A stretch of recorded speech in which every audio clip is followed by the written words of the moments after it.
Hi, neighbor. I'm Anna Elizabeth from the Five Facets of Healing, and we're here to help you turn struggle into success and heartache into healing, no matter the adversity that you're facing.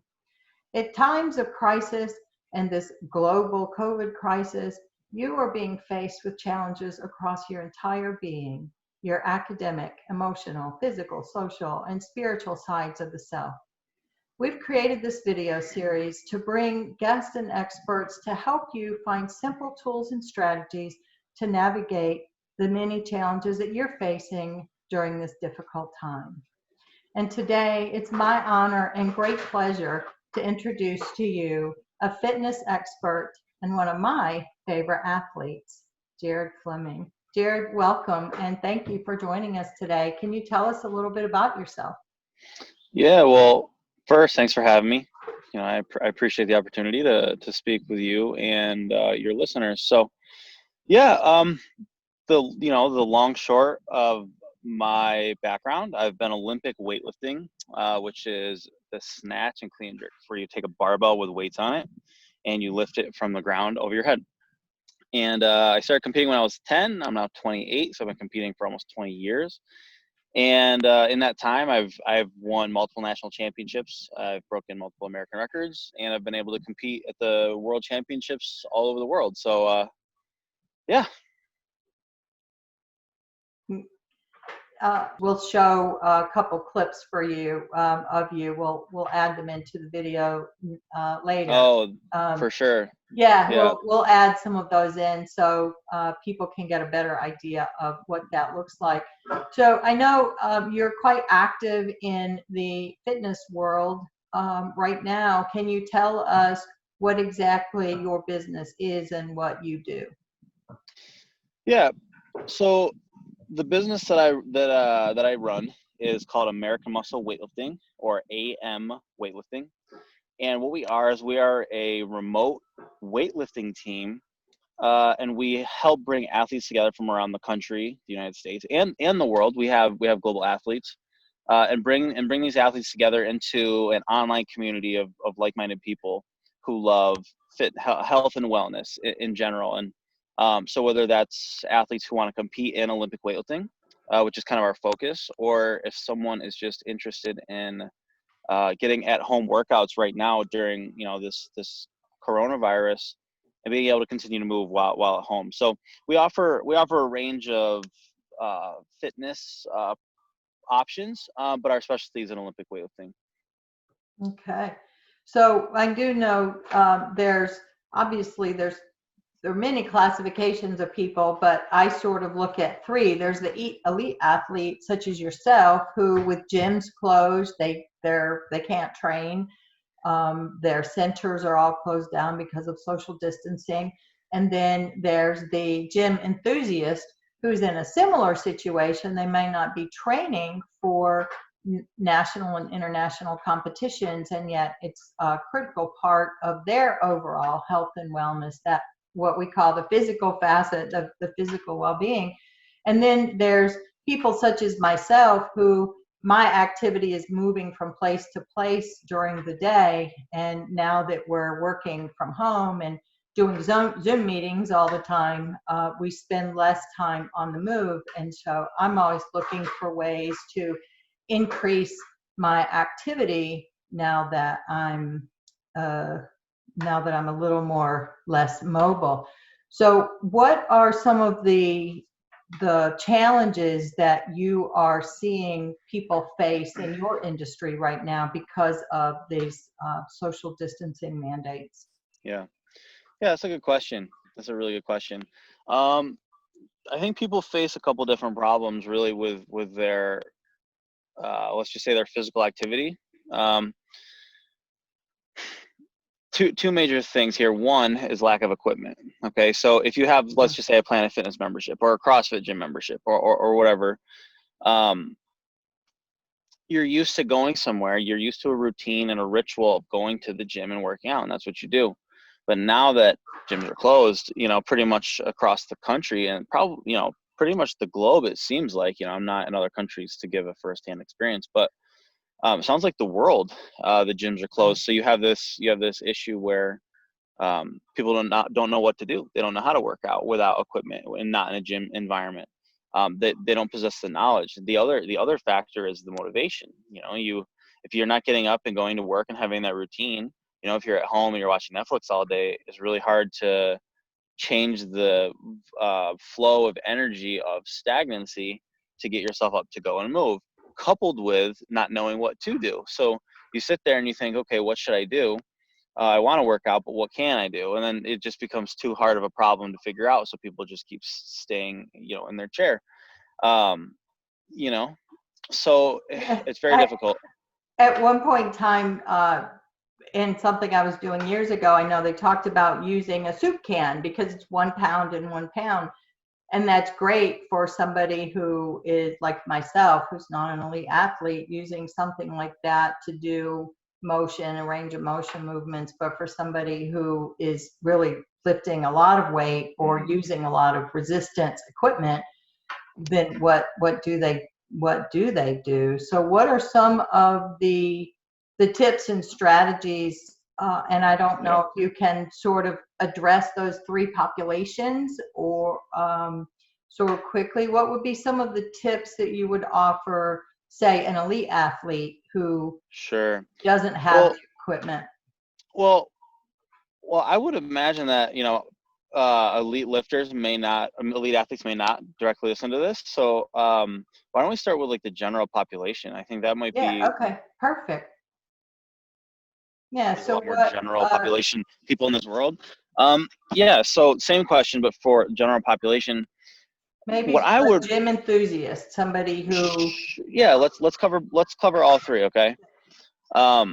If you are let's just say you're a non-athlete, right? You work, and you want to be active, but you wouldn't say you're an athlete. You don't identify yourself as an athlete. There's a lot of free programs out there right now. There's tons of them. Through the CrossFit world of things, there's a lot of people who are giving free programming. And when I say programming, I mean people who are writing out workout plans. They're generalized. They're not going to be specific to you, but most people don't need that. They just need to get up and they need to move. And there's a lot of options. And we can get a link for everyone listening to where to go sign up for one of these. Because if you're going to, like, why try to recreate the wheel? Why try to figure out how to write your own workouts when you don't know how to? Like, follow some and learn what they do. And that would be my advice for really anyone. I mean, even elite athletes, if you can't get your hands on equipment, like, go sign up for a workout and just keep moving, keep mobilizing, keep eating good. There are definitely things you can do. If you have time on your hands, this could be a time to improve your health and well-being, not let it suffer. Because there are free resources for workouts you can do at home without any equipment, or like the minimal things. I mean, all you need is like a set of stairs to be able to do like dips on, or just, you can flip upside down and hold yourself upside down against a wall for 30 seconds, and that'll give you a workout. Lots of things you can do, but I would definitely say sign up. The only way, I think, not the only way, but the best way to be committed and consistent is to sign up for a program. Utilize a free one if you want. I would. There's no need to pay for one, and just get started, and don't take charge and take control of your situation and just get after it. Well, I have seen as the social distancing mandates have progressed, I have seen many businesses. I take Tai Chi, and they've switched that now to a virtual session. The Tai Chi teacher goes into the studio and she leads it from virtual, which you can do in home. Now, as far as I do see this probably continuing while we're in these social distancing mandates, and those videos that you talked about are great. Many businesses they're learning to adapt, and that's one of the things that I found most encouraging about us as a global neighborhood, is that people are responding in positive and creative ways to figure out how to meet our needs. And then just in general, in crisis, if somebody has a situation and they're not able to do that, eventually when the world does open back up, people will, the gyms and the businesses will be open, but if somebody faces another situation where they can't get to the gym for whatever reason, there, as you're saying, there are programs, Yeah. links that we can drop in the Yeah. comments below to help people go to sites where they can learn strategies that they might not have before.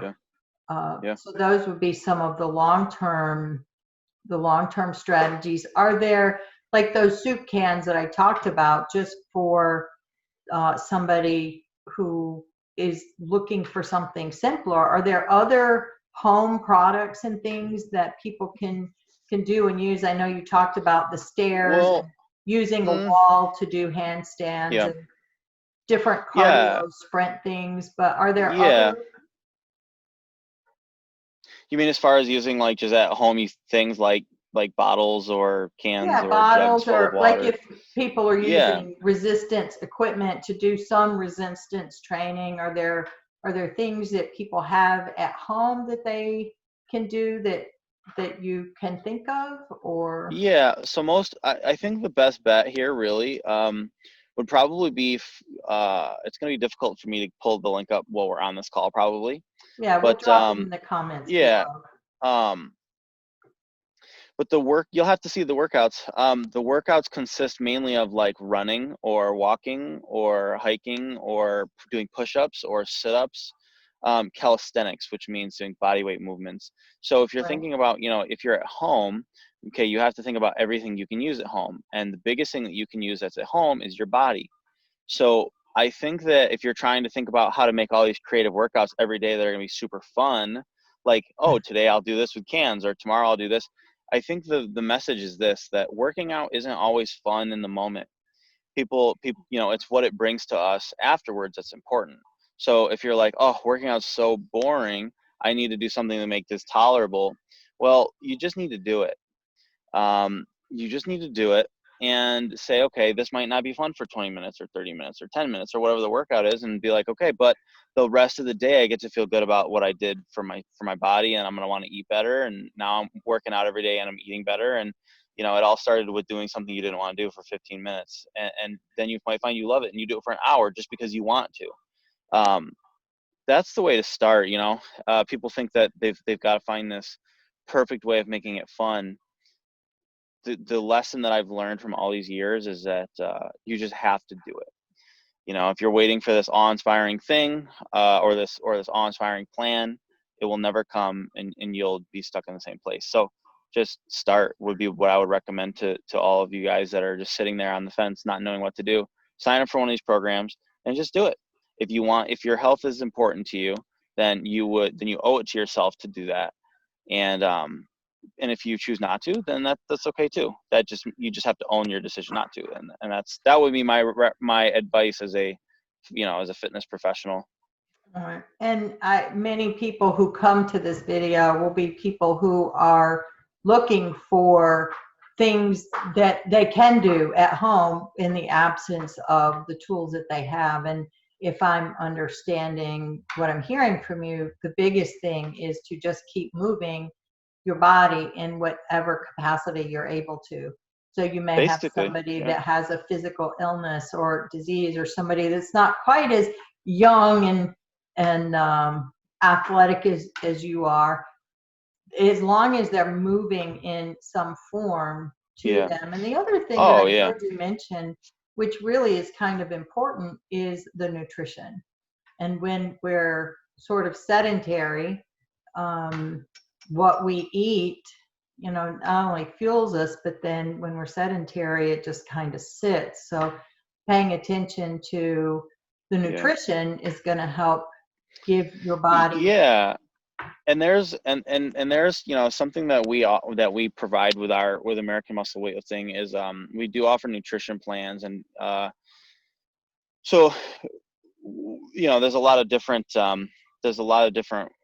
nutrition plans out there. You have plans that are based on macronutrient breakdowns, which is like how many calories in a day you can have and how many calories you should have allotted to fats, carbs, and proteins. And that is one method. Another method is where typically dietitians do this. I am not a dietitian, um, but I am a nutritionist. Being a dietitian means you have I think either a bachelor's or a master's degree in nutrition, and I don't have that. Correct. But typically dietitians will write actual meal plans for an individual, and typically dietitians work with people who have diseases like diabetes or heart disease or an underlying condition that the dietitian needs to understand. Okay, I need to give them like lower glycemic foods because we don't want their blood sugar to spike, or so on. Whereas for a typical person, you don't have to worry about that, because if you're not diseased, you would be less tolerant to things like, glycemic issues and things like that. So so American Muscle Weightlifting offers nutrition plans as low as $20 a month. So like, if you're struggling with your nutrition, the education that's out there to the general public is so skewed. Things like BMI, body mass index, and other things have really skewed people's perspective of what healthy is and what healthy looks like, and what normal healthy is. And right. And that's yeah. myself, it's one of the things I say. I'm 5'2", but I am 5'2" female, but I have the frame of an Amazon. I just have a very large bone structure. And so what I'm hearing you say is, if you are working with somebody that you trust and know, they can help tailor your nutrition plan to whatever is going on in your life at the moment, whether it's you're stuck at home and doing Zoom meetings all day, and your step count is reduced to 10% of what it normally is, or they can help work with you in modifying that based on your circumstances. If you get sick, we're outside of this COVID, and somehow you're sick and you're they can help tailor that to what your needs are. And that is one of the things that we talk about at the 5 Facets, is how truly unique each one of us is. Even though we're born with those same exact 5 facets, the academic, emotional, physical, social, and spiritual sides of the self, the details that comprise them is totally unique. And one person that's 5'2" is going to have a different body chemistry than another person that's 5'2". So people that are doing that. So what about sleep? I mean, when we think of, when we started this as just looking at how we can exercise, and then when we bring in nutrition, then we have the sleep factor as well. How does that impact our physical bodies? Well, sleep, so for everyone that's listening to this, we talked a little bit about my competitive background, but I also have a degree in kinesiology. So I spent 4 years studying like human biomechanics and chemistry and biology and physics and physiology, anatomy, things of that nature. So I have a pretty good understanding of just the body, and sleep and nutrition and exercise, and how that impacts you as a being. Yeah, sleep is incredibly important. That's when your body's recovering. That's when your mind has a chance to well, really what it is when we talk about your mind resting is you're switching from what I always get these two confused, because you have your sympathetic and parasympathetic nervous system. And one of those systems is fight or flight, anxiousness, being riled up.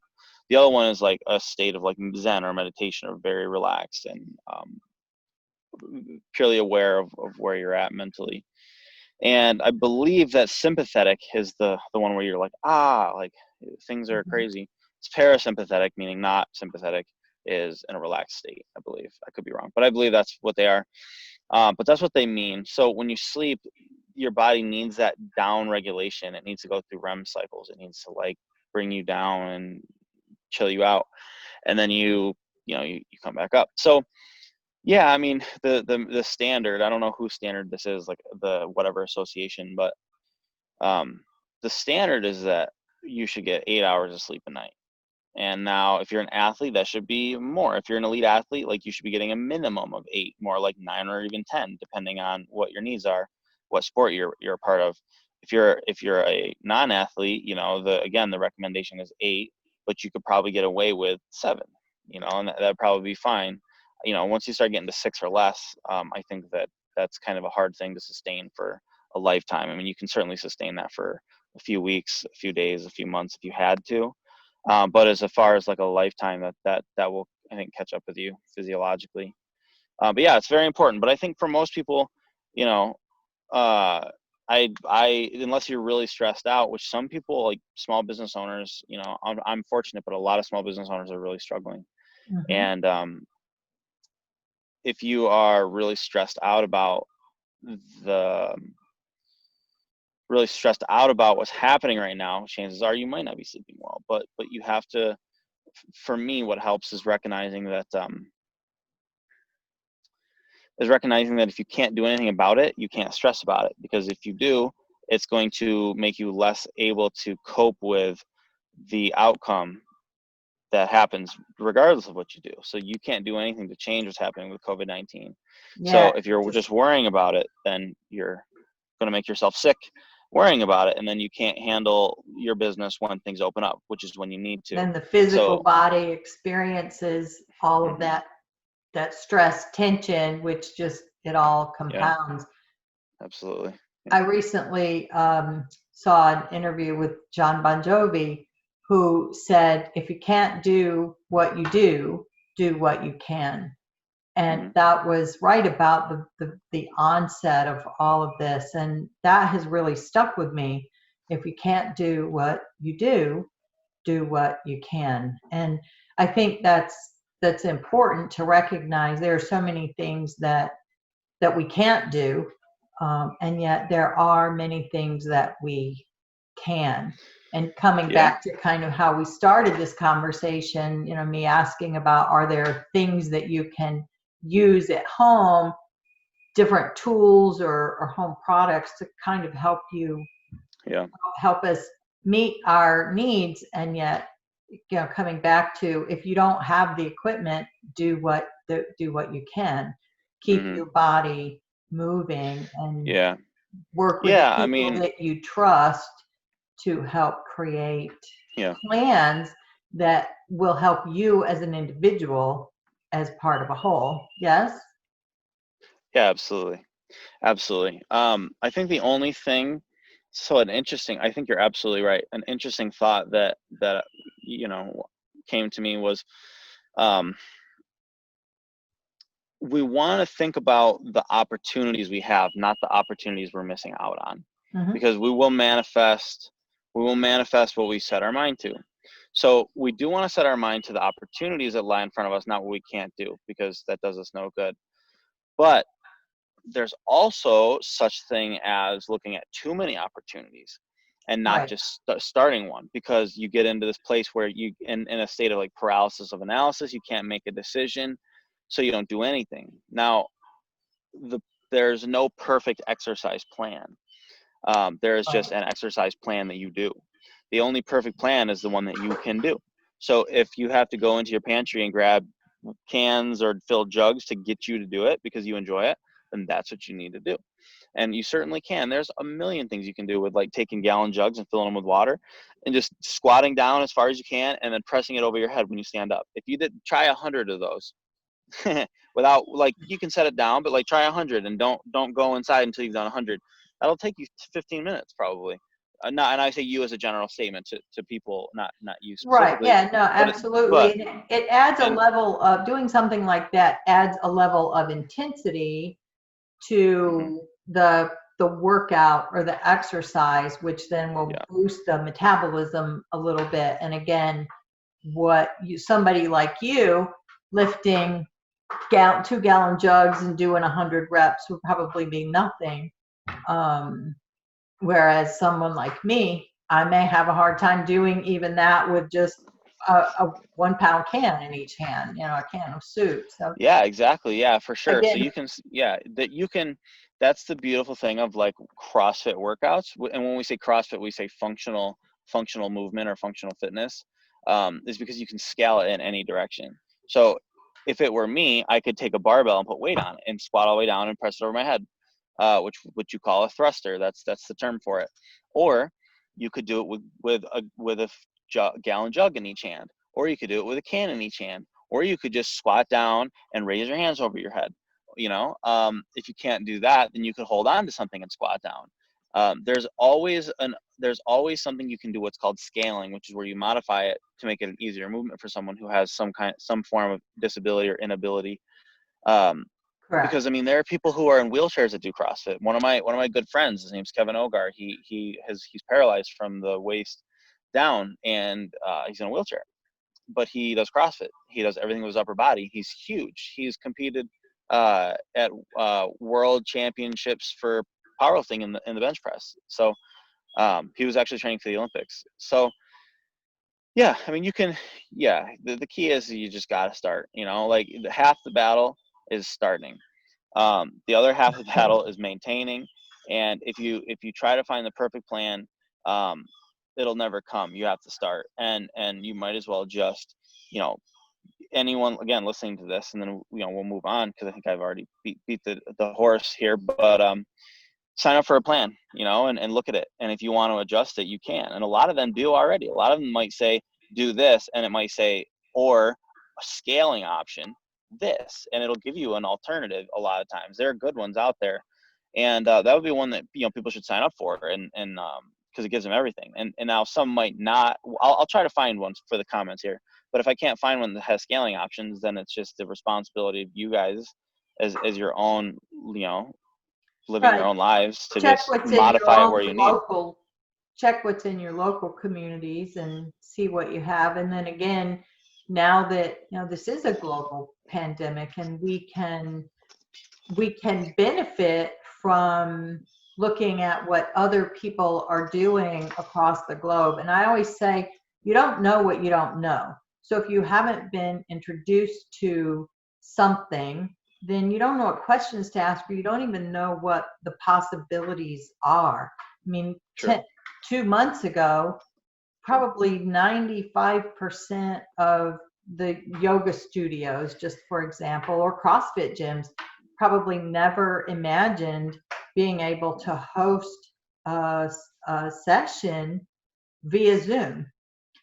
And yet it's working, and it's not ideal for some people, and yet it's, as you say, scaling it, adapting. And that's one of the things, coming back to what I said earlier, that's so encouraging to me. So start with your local people, the people that you trust, is what I'm hearing you say, and just move in a way that is right Yeah. for you. Identify, I think, as you were talking, one of the things that came to mind is really identify, what do you want to accomplish? One, what do you want to Yes. accomplish? And do you have a specific need? Obviously, an elite athlete has a very different need than somebody such as myself, Absolutely. Yep. or somebody Absolutely.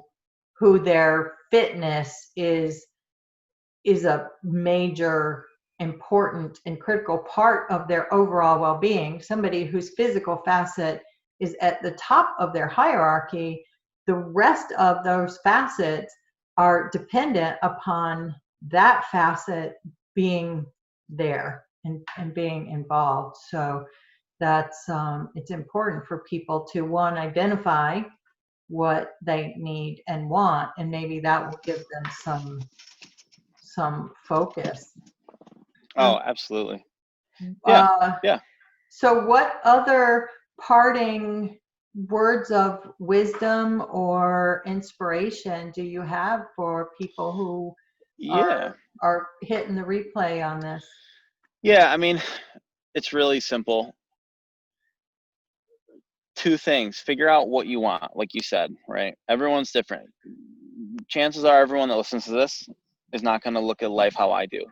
Not that it's a better way of looking at it, it's just a different way of looking at it. So everyone that listens should really stop and reflect and think about why they want to be active. Because if there's not a reason that's important enough to you, then you won't do it. So you have to think about why that is. Okay, whatever that could be. It could be for your health. It could be for your to live longer for your children. It could be whatever.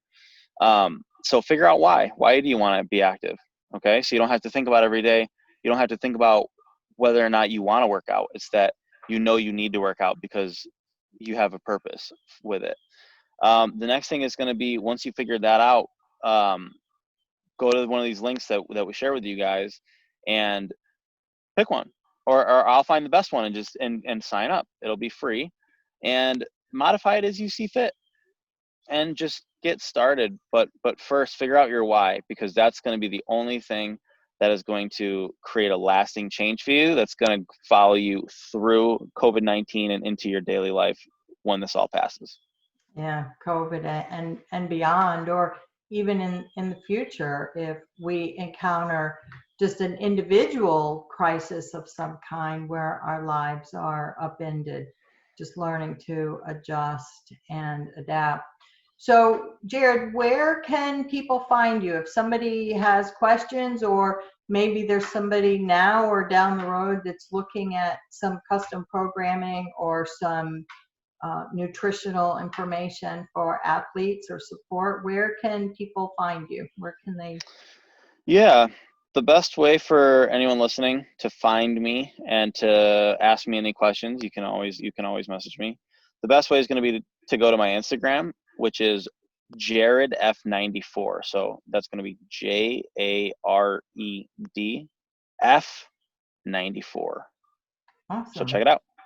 Jared 94. Well, we will include those links in the bottom. Neighbor will come up with some that we can. And in the meantime, just keep doing what you're doing.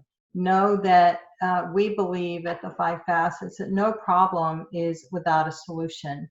We just have to be willing to adapt what our expectations are for what we either have been doing or what we plan to do. And as Jared said, there really is no perfect solution. We might think we have a perfect solution, but there really isn't. And being willing and able to adapt what you want can be your best friend. So in the meantime, we hope these tips help you somewhat. Reach out to Jared if you need help. And until next time, know that we see you, we relate to your pain, and we know that you have everything that you need to find what it is you want to achieve. So take care till next time.